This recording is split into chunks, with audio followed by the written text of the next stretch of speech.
Midday in Douala, Cameroon's economic capital city. Ladies and gentlemen, thanks for joining Equinox Television on our third and last edition of the bilingual newscast for the day. The first part is in the French language with Nadine Yambo. Nadine Yambo, bon après-midi. Merci Fomi Armstrong Sanda. Mesdames et messieurs, bonjour. Merci d'honorer ce rendez-vous de l'information sur Equinox Télévision. D'importants dégâts matériels enregistrés à la suite d'un violent incendie qui a réduit en cendres 2 boutiques au lieu dit Aqua. Les flammes se sont déclarées très tôt ce matin notamment et ont réduit en cendres une brocante ainsi qu'une boutique de vente de vêtements. Le récit d'Innocent Abega et Cédric Ding. Tu m'as pas remis le chef. C'est ce bruit de sirène qui aura délogé de leur lit ce matin les habitants de la rue Foch à Aqua. Une fumée noire s'élève dans le ciel. Vue de près, la scène fait encore plus froid dans le dos.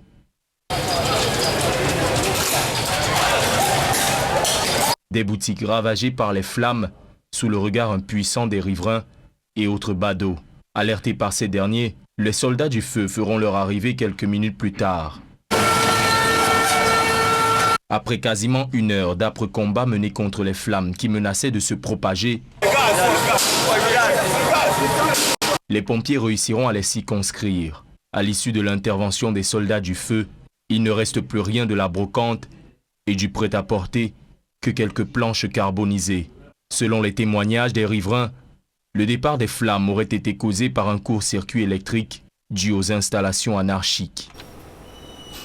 C'est un vieux projet de 3 ans. La route Ngoumou-Ezeka n'est pas livrée malgré les fonds mis à disposition depuis 2017. Le gouvernement a été contraint de mobiliser de nouveaux financements pour la construction, poursuivre les travaux de construction de 100 km de route, un axe censé désenclaver les départements d'Union et Kélé de la Meufou-Kono dans la région du centre. Le reportage de Joël Niem, Donald Brice Cameron. Voici la route Ngoumou-Télé Makak-Ezeka, 83 km. Sur ce tronçon départemental, l'on est aux travaux d'assainissement, de déplacement des réseaux et de libération des emprises. Côté Ngoumou. Travaux de dégagement des emprises sont au PK 45, alors que les travaux de mise en forme et d'assainissement sont au PK 30. Sur le tronçon Makak-Ezeka, à une quarantaine de kilomètres environ, la situation est critique avec des ruptures du trafic routier par endroits. 5 zones ont été repérées comme nécessitant des travaux d'urgence. Avant tout, c'était l'objet d'une descente du préfet du département d'Union et Kélé et du délégué départemental des travaux publics. Nous avons donc été sur le terrain le 22 et on a constaté que les points critiques étaient en train d'être traités. Et qu'au jour où on était là, on était à la hauteur de 80% de traitement de chaque point critique. Mais on a constaté un 5e point qui n'était pas programmé. Et ensemble, nous nous sommes entendus que ce 5e point soit pris en compte. Les autorités mettent la pression sur l'entreprise adjudicataire du marché. Le crainte, c'est que la saison pluvieuse qui pointe à l'horizon retarde la progression du chantier après l'abandon des travaux, survenu en 2018. L'histoire de cette route, vous vous rappelez qu'il y a eu le cas de détournement en 2019-2020 et même en 2018 qui doit être déjà au niveau du tribunal criminel spécial. Il était donc de mon devoir de m'assurer qu'il n'y ait pas de conflit, qu'après tout ce que la population de qu'elle veut sur la route, ce n'est pas dans les têtes pour de gagner le procès au tribunal. La route Ngoumou au Télé-Makak-Ezeka est un vieux projet. Attribué en 2017, ce chantier, s'inscrivant dans le cadre du projet d'entretien de certaines routes régionales et départementales, a été abandonné par l'entreprise initiale et les fonds détournés, soit environ 400 millions de francs CFA. C'est un nouveau financement qui permet aujourd'hui de relancer le chantier, censé s'achever en milieu d'année 2021. En santé, s'achemine-t-on vers une rigueur dans l'application des mesures barrières pour lutter contre la pandémie de coronavirus? Rien n'est moins sûr. Le gouvernement multiplie les rappels à l'ordre. Le gouverneur de la région du centre insiste sur la réduction du nombre de participants aux réunions et autres manifestations publiques. Paul Nasseri Beya a profité d'une cérémonie de remise des équipements de protection au personnel de santé pour appeler la population à une prise de conscience face à la résurgence du coronavirus. Écoutons à présent cette réaction de Paul Nasseri Beya. Nous disons que Corona existe et c'est réel et que cette deuxième vague est très forte et que ça doit être ralenti par nos actions, par l'action de nous tous, pas seulement le gouvernement. Donc les mesures barrières édictées par le gouvernement doivent être strictement observées. Donc maintenant, il est proscrit d'avoir des réunions de plus de 50 personnes. La distanciation sociale est remise, le port de masque et le lavage de mains et l'utilisation de gel hydroalcoolique au cas où on n'est pas là où il y a l'eau courante. Donc toutes ces mesures doivent être strictement respectées pour pouvoir donc endiguer et réduire cette propagation de cette pandémie. Et on parle sport à présent, élection du 10 mars prochain pour la présidence de la Confédération africaine de football. Le candidat sud-africain présente son programme de modernisation du football africain en 10 points. Économie du projet de Patrice Motsepe dans ce reportage d'Innocent Abega et de Jean-Paul Chouniat. Dans son plan de campagne pour accéder à la présidence de la Confédération africaine de football, le docteur Patrice Motsepe résume en 10 points clés sa vision pour le football africain de demain. Et le premier chantier pour le milliardaire sud-africain, c'est investir dans le développement et la croissance du football sur le continent. La première étape de ce vaste processus s'inscrivant sur la durée, le président de Mamelodi Sundowns se donne 9 à 12 mois pour diagnostiquer le mal réel du football dans les 54 fédérations membres de la CAF, afin de mettre en œuvre des projets de développement adaptés. Beaucoup d'entreprises au monde veulent financer le football, mais elles veulent être sûres que cet argent ne sera pas détourné par les dirigeants du foot et que l'argent servira évidemment au développement et à la croissance du football en Afrique. Dans un environnement de foot business, où les pays africains ont plus que jamais besoin des moyens financiers colossaux, Patrice Motsepe l'Africain voudrait surtout et davantage nouer des partenariats équipe-entreprise et ainsi assurer à moyen et à long terme une autonomie financière des fédérations et clubs sur le continent. Autre chose à faire, c'est de repérer les pays où l'exploitation des infrastructures pourrait générer des fonds sur la durée grâce aux partenariats avec des entreprises. Dans cette rubrique développement des infrastructures, Patrice Motsepe met en avant la jeunesse, gage de la pérennité du football africain. Ainsi, il envisage promouvoir le football à la base, en dotant les écoles en terrain de foot. Le premier milliardaire noir de la nation arc-en-ciel prévoit des appuis financiers aux 6 associations sous-régionales et zonales pour organiser et accueillir des compétitions nationales jeunes de moins de 15 ans, moins de 17 ans et moins de 20 ans. Il faut augmenter les primes des compétitions, la CAN, les coupes de la CAF. En tout cas, tout ça va être restructuré d'ici 2 ans. La CAN aussi bien que la Champions League, les autres. Dans cette promotion du sport roi, le football féminin est au cœur des préoccupations de Patrice Motsepe.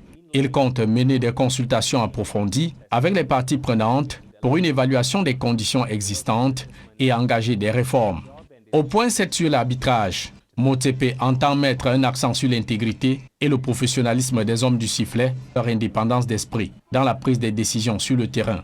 De même annonce-t-il qu'une place de choix sera réservée à la promotion et la formation des arbitres féminins pour le haut niveau. Raison toute trouvée de parachever la mise en œuvre de l'assistance vidéo dans les compétitions seniors. Dans son programme, le candidat à la tête de la CAF entend surtout engager des réformes statutaires pour améliorer et renforcer l'efficacité administrative, managériale et opérationnelle, et ainsi éradiquer les scandales financiers devenus monnaie courante au sein de la Confédération africaine de football et les fédérations nationales. Patrice Motsepe annonce à cet effet la création d'un groupe de travail composé de 6 présidents d'associations régionales ou zonales, le président de la CAF et ses vices, une unité de veille pour le développement stratégique du football sur le continent. Aussi, conclut Patrice Motsepe, si cet ambitieux programme est mis en œuvre, le football africain est promu à un avenir radieux. À présent, ce public reportage, la Fondation Orange Cameroun met à la disposition des porteurs de projets une plateforme numérique pour faciliter le dépôt de leurs dossiers. Cette plateforme va également permettre de garantir un meilleur suivi de leurs dossiers. Reportage. Toujours présente là où le besoin se fait pressant, la Fondation Orange compte faire plus. Pour permettre à tous les porteurs de projets qui la sollicitent de les déposer là où il faut, la Fondation Orange a créé une plateforme numérique accessible à tous. Il existe désormais une plateforme de dépôt des projets en ligne. Donc, pour tous ceux qui souhaitent, n'est-ce pas, être accompagnés par la Fondation Orange pour la mise en œuvre de leurs projets, afin d'améliorer les conditions de vie de leur communauté ou d'un groupe d'individus vulnérables, ils peuvent saisir la Fondation Orange en déposant directement leur projet dans l'outil mis à leur disposition. Il s'agit pour nous de nous rendre plus accessibles aux porteurs de projets à travers le pays, de faciliter la traçabilité, de faciliter la gestion, n'est-ce pas, du processus de sélection de projets de bout en bout, et aussi d'améliorer la transparence de la gestion des projets reçus par la Fondation Orange Cameroun. Cette plateforme garantit à ses utilisateurs l'arrivée à bon port de leur dossier. Dorénavant, tout porteur de projet recevra automatiquement un accusé de réception au dépôt de son projet, et par la suite, lors du traitement, il recevra aussi des alertes lui permettant de connaître à quelle étape se trouve son projet. Ce n'était pas possible quand on recevait des documents physiques, parce que le volume de documents physiques, des fois sans adresse retour, des fois sans courriel, ne nous permettait pas d'apporter automatiquement une réponse à tous ceux qui déposaient des projets à notre niveau. Maintenant, nous avons la possibilité de le faire, et le porteur de projet a la possibilité aussi de consulter le site pour savoir à quel niveau se trouve son projet. Donc, même sans contact avec nous, il peut puisqu'il crée son compte lorsqu'il dépose son projet, il peut donc accéder à ce compte-là et se renseigner sur l'étape, n'est-ce pas, à laquelle se trouve le processus de sélection de projets. La plateforme baptisée Optimi est facile d'accès. C'est une plateforme digitale, donc c'est en ligne. Il faut une connexion Internet, il faut un ordinateur ou un smartphone ou une tablette. Il faut pouvoir créer un compte, donc on le crée tout simplement avec son adresse email et en choisissant un mot de passe. Et par la suite, on suit les différentes étapes du formulaire qui est déroulé pour déposer son projet. Si vous allez sur nous contacter, sur le site de la Fondation Orange Cameroun, vous avez déposé mon projet, vous cliquez sur déposer mon projet et ça vous ouvre la plateforme pour le dépôt de votre projet. Désormais, c'est le seul moyen pour les porteurs de projets de les faire parvenir à la Fondation Orange. La plateforme ne peut enregistrer que les dossiers complets.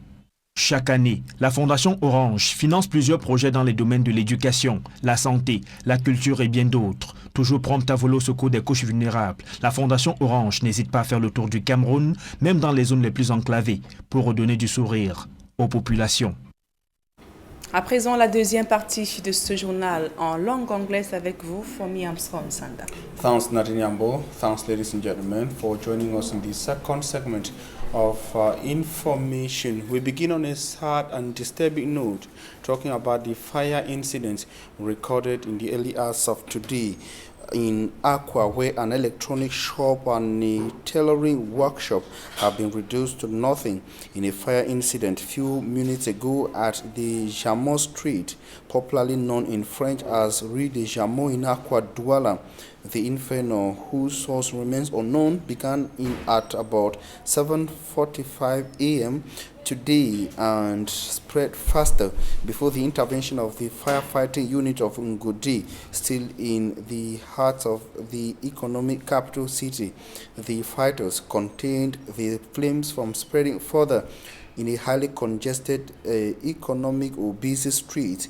The street is famous in Akwa Douala for the sale of second-hand electronic materials, furniture, household utensils, and ICT gadgets. It took maximum effort from elements of the firefighting unit of the Army Rescue Unit in Douala to contain the flames from spreading further.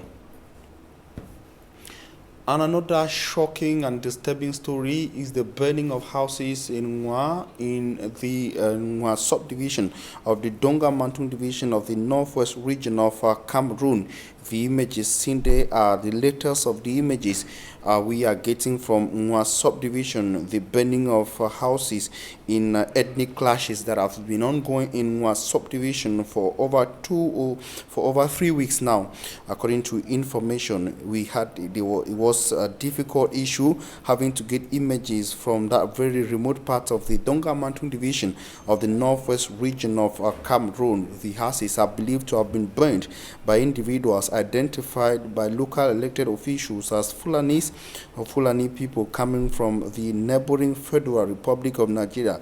It remains uncertain the exact cause of the clashes, ethnic clashes that has been ongoing in that part of the Republic of Cameroon for a considerable length of time now, but reports have it that at least 10 persons of one of the targeted groups have been killed by the group of armed individuals who, according to Honorable Adamu, Member of Parliament for Nwa, are coming from the neighboring Federal Republic of Nigeria. He was guest on Equinox Television where he indicated that the people are coming from Nigeria and of course through the Adamawa region, targeting houses, burning, chasing individuals from different villages. Reports say at least 6 villages belonging to the Yamba people have been burnt by the group of individuals. We shall be coming back to this information in subsequent editions of Information on Equinox Radio and Television. Meantime, the non-governmental organization, the Network of Human Rights Defenders in Central Africa, REDAC, says it remains in solidarity with the report of Human Rights Watch published on February the 26th, 2021, a report which has been condemned by the government of Cameroon. Human Rights Watch also called on the United Nations and the African Union to mount pressure on Cameroon to punish commanders and perpetrators of atrocities against civilians. Details in the following report. The Douala press briefing of the Network of Human Rights Defenders in Central Africa, REDAC, centered on threats against human rights defenders and journalists, human rights violations and impunity of perpetrators in Cameroon and the Central Africa at large, spotlighting Cameroon, the Central African Republic, Chad and the Democratic Republic of Congo, which are at the center of armed conflict. REDAC said the regular army has in many cases turned to commit atrocities against the civilian population, which they have as mission to protect. The right group says these direct perpetrators either always go unpunished or are punished without their office commanders. Citing the assassination of 2 women and babies in the Fano region of Cameroon in July 2018, Pinin 2019, Ngarbu 2020 and Mautu in 2021, REDAC said authorities have always started by denying the fact and then minimizing them and or accepting them halfway. Under this paragraph, REDAC says it remains in solidarity with the Human Rights Watch report of February 26, 2021, which has been criticized and condemned by the government of Cameroon.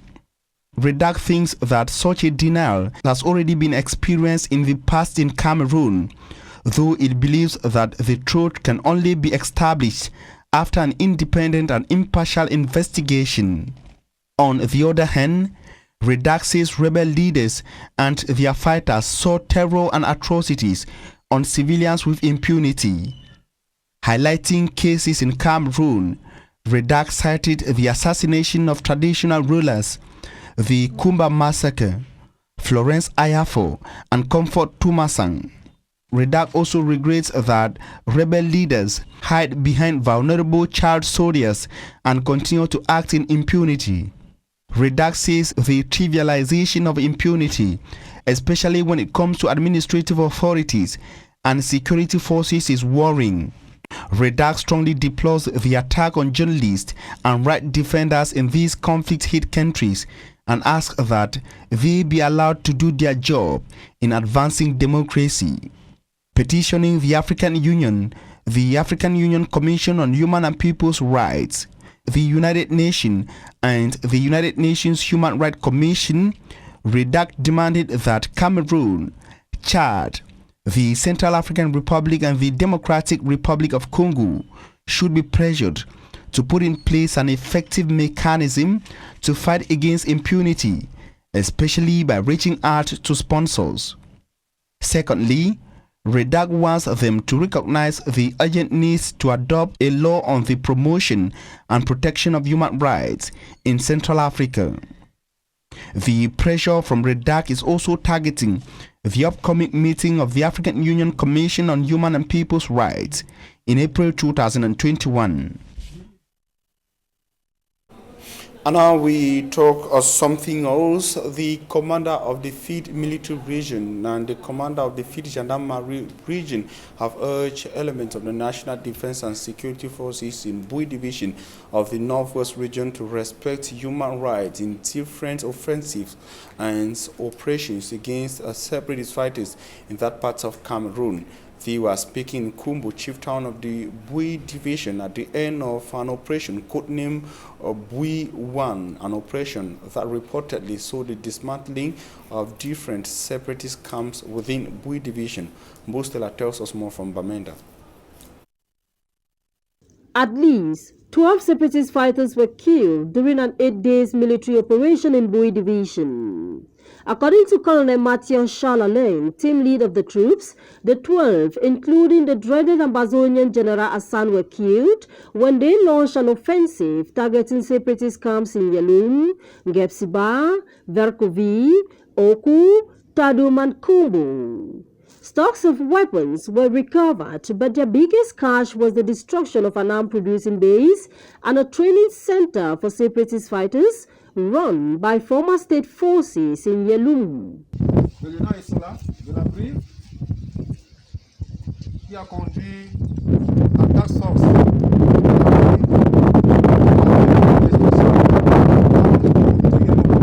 un grand camp d'entraînement où on avait un ancien militaire et un ancien gardien de prison qui entraînait les hommes. Cette base a été détruite, puis avec une usine de fabrication des armes. Et vous allez voir tout de suite, la plupart de ces armes que vous voyez là-devant ont été fabriquées dans cette base. Cette base a été entièrement détruite. Bui Division has been one of the hottest divisions in the Northwest region since arms were picked up in Anglophone Cameroon. Until date, passing through Bui to Ndonga Mountain Division has been reserved for members of Cameroon's defense and security forces or administrative authorities under tight security. The local man is forced to go through the West region, which is 4 times the normal cost.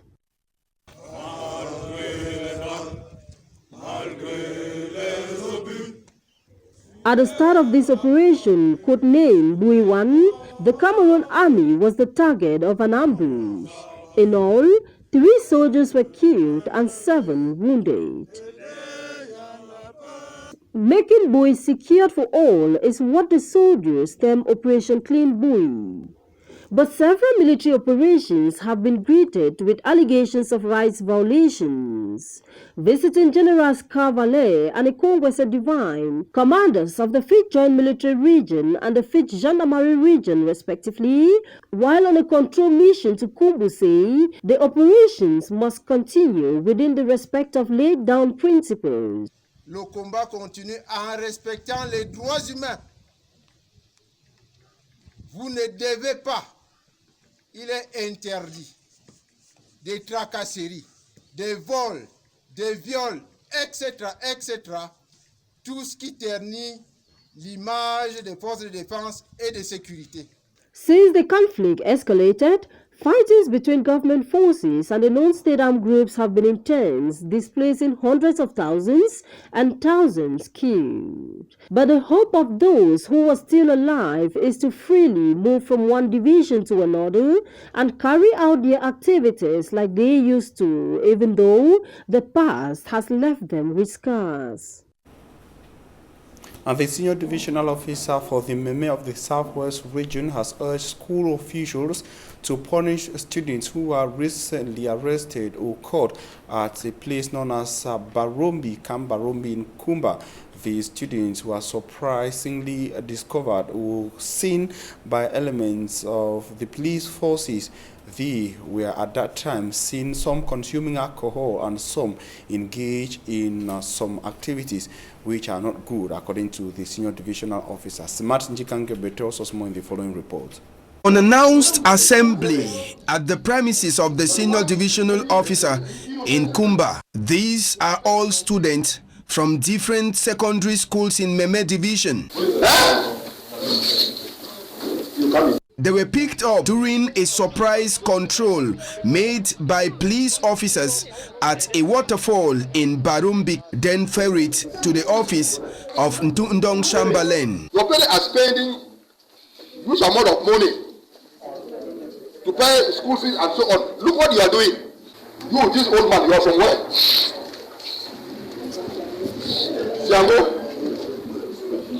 Sources say the police officers caught these students smoking marijuana, drinking whiskey, some dancing naked before their male counterparts, while others were having sexual intercourse. They ask you to go to school and you find yourself where they are smoking banga.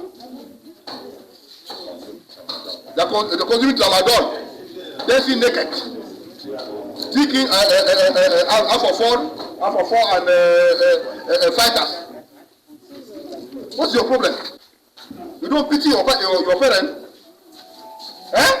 After talking to the students, Ntundong Chamberlain, the senior divisional officer of Meme division, handed them to the divisional delegate of secondary education, who was given firm instruction to follow up and see how these students are being punished by their different institutions in Meme division. And that report brings us to the end of the midday newscast on Equinox Television. We thank you for your keen attention. Meet us on Monday at 7 a.m. God willing. Meantime, news will continue on Equinox at 6 p.m. You will have a full newscast in the English language, and at 8 p.m. a full newscast in the French language. Have a nice weekend.